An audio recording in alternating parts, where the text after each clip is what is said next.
Hello बच्चों, let's see this question. This question says a ray of light is incident at an angle I on the surface of a prism of a small angle A and emerges normally from the opposite surface. If the refractive index of the material of the prism is m, then what is the approximate value of angle of incidence?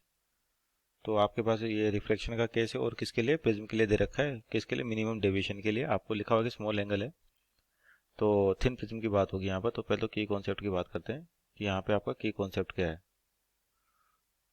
तो की concept क्या आपके पास यहाँ पे? Thin prism. Thin prism. तो angle दे रखा है prism का आपका स्मॉल है, यानी कि इसको कहते हैं अपन थिन प्रिज्म.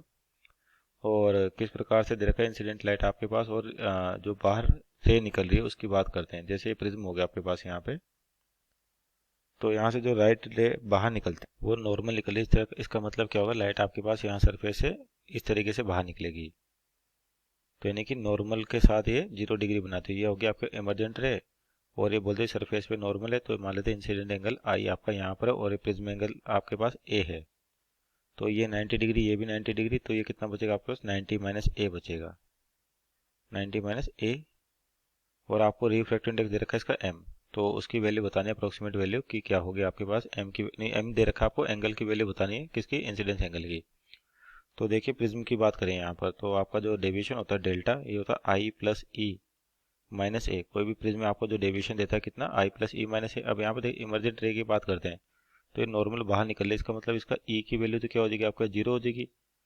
और तो यानी कि यहाँ से डेल्टा कितना हो जाएगा आपके पास? है सिंपल आई माइनस ए हो जाएगा आपके पास. और आपके पास एक और डेविएशन एंगल होता है thin prism. Delta equal to क्या होता है? Mu minus one. म्यू का मतलब रिफ्रैक्टिव इंडेक्स, तो यहाँ पर ये दे रखा है एम दे रखा है, तो एम माइनस वन इंटू ए. थिन प्रिज्म के केस में आपको जो डेविएशन होता है कुछ इस प्रकार से, तो ये भी डेविएशन हो गया, ये भी डेविएशन हो गया, दोनों को इक्वेट करें तो आपके पास क्या हो जाएगा? I minus A equal to M minus one into A. Into A.